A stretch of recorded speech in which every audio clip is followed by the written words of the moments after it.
Hey everyone, Hiram's back. Let's see. Just finishing up the decoder here, and now I'm going to be adding a little piece. It's going to be called the splitter. Basically, all it is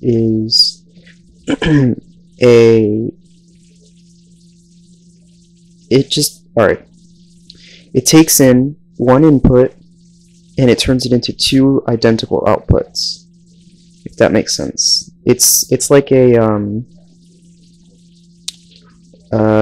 if anybody ever owned a PlayStation 2, it's like the multi-tap for a PlayStation 2. You put it in the player 2 slot, turned player 2 into players 2 through 4.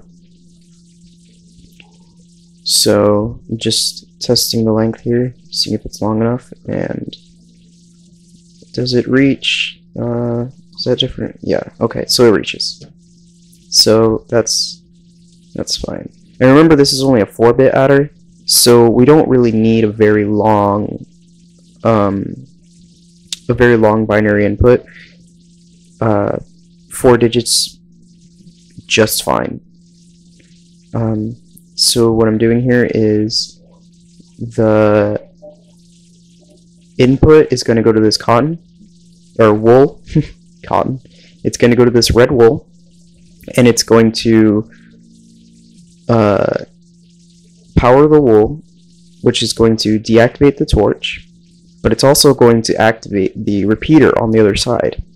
And with the torch on the bottom deactivated, the torch on top will activate. And that is going to be the basis of the splitter. So I'm just going to spread some cables out from the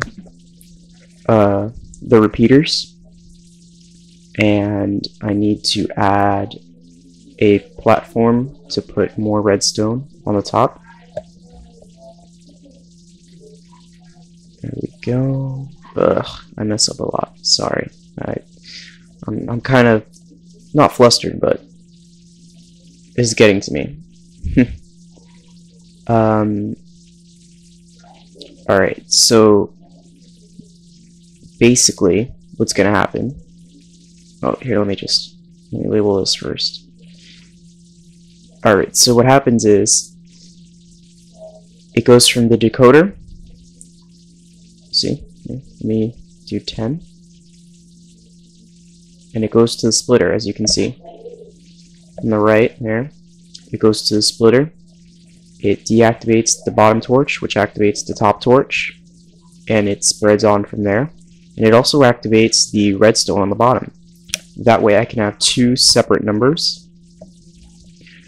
Well, right now I would just have the same number twice. I'll be showing you how to do two separate numbers in a minute. Let me just finish setting up these splitters, and for the setup that I'm going to be doing, I'm going to need it a little bit higher up, because most of the number part, at least, is going to be in a vertical manner instead of a horizontal setup. So I'm going to need a lot more vertical space than you would normally need. So I'm just going to set this up real quick, and this seems like the quickest way to do it.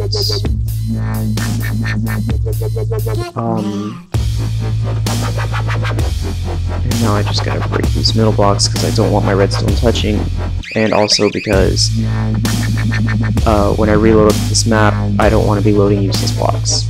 And that block wasn't useless. I am breaking all of the wrong blocks. We'll go back, break this, and there we go. Let me put redstone on here. And go to the top. A lot of the work you do in making a calculator is very repetitive. It's a lot of the same thing, just over and over again. It really is. And the higher bit you make your calculator, the more repetitive the work becomes.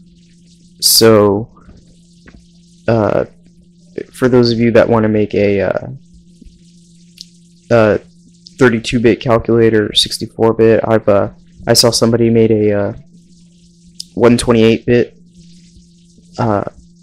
That's fine, you know, that's perfectly fine, but it's going to be a lot of work.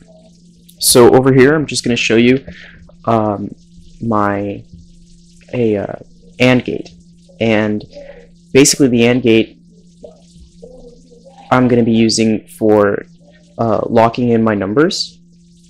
And what it is one input is going to be from the binary decoder, and the other input is going to be a simple button. And an AND gate basically says that the output will be on so long as both inputs are on. So this is basically going to be how I get my my two separate numbers, one on the top and one on the bottom. And the button's going to be set up right next to the decoder, so it's going to be pretty easy.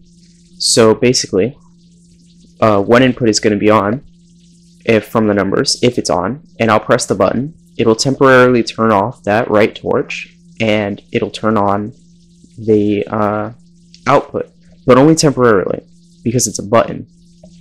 And that is actually where my RAM comes into play, which I will show you how to make right now. I'll use blue wool real quick for the RAM. Alright, and this is just one bit of RAM here. It's made very simple, just 2 blocks, 2 torches, and 2 bits of redstone on each side. So I'll just let me set this up real quick. Oh, got that in the wrong place. Alright, and there you go. And there's my 1 bit of RAM. And this is going to be the output. And as you can see, the output by default is on. So I'm going to have to actually put an inverter here. What I'll do is I'll set up another block and I'll put a redstone torch on it, so that the output is off so long as the input is on. That is called a NOT gate. It basically just does the opposite of what you've done. And then on this side, I'm going to set up my zeroing system. And my zeroing system is just a button that will activate this redstone here, and it will re-zero. It'll basically clear the memory on my RAM, right? And this is just 1 bit of RAM. It'll just store on or off just a number. Very simple design. So I'll just quickly show you how this works. What happens is you, if say my first input is on, right? You would press the button. It would light the output, which would light that, turn that off, and my very last output from my RAM would be turned on because of the NOT gate. So I'll just go over here and find that button. Here it is. Press the button, and it goes to here. And remember, with the AND gate, it's just temporary. But as you can see with the RAM, it was actually turned on. And now I just press my re-zeroing button, and there we go. And the re-zeroing button and my the button for my AND gate are both going to be with the decoder for a very simple operation. So now I'm just going to show how this is going to be in effect in my calculator. I'm going to connect together 2 AND gates using 2 separate inputs, but one input will be the same on both AND gates. They're both going to be run off that same button. And let me just move this out of the way over here, so I can put my RAM over here. And just put this here and this here, and there we go.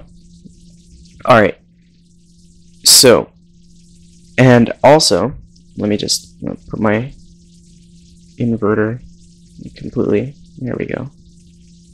Here we go. I am just, well, I'm I'm out of it. I'm sorry. I'm out of it. This is completely, oh my god. I'm really ruining this. But alright, I'm getting the hang of it now. Now what I want is I want both of my resets on my AND gates to be connected to the same button as well. So what I'm going to do is I'm going to connect them, and going around that would just be silly. So I'm just going to use my orange to go over that one. Yeah, there we go. And oh my god, I'm sorry, I fail hard. This is embarrassing. But there we go.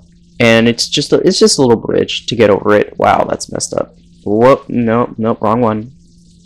There we go. Okay, it's just a little bridge to get over it and connect to both of my pieces of RAM, my two 1-bit RAMs together, so that I can put one reset on both. And the practical use for that is there's only one button, because I'm going to have, even though it's a 4-bit calculator, there's going to be at least 8 bits of RAM because of the two numbers. So I need to be able to connect all of these pieces of RAM to one button, and that's what this is for. It's a very practical input use for it. Well, let me move this over here because I don't want it to be constantly resetting it. There we go. That way it's off by the time it reaches it, and it doesn't turn on until later. Okay, so let me just demonstrate. My left one is on, my right one is off. So let me go over here, and as you can see, my left output is on, but my right output is off. So there you go. That's basically the design I'm going to be using, except the actual design I'm going to be using is slightly different. And I just re-zeroed it, and now let me show you with both inputs on that it works. Oh, left input on, right input on. There we go. There's your proof. And re-zero it again. Okay, and look at that. Both are off. 1 and 2. Both are off. And it's raining. That's just great. Alright, so with that, next I'll show you a different form, the form that I'm actually going to be using this for. But I'll do that in the next video. So until then.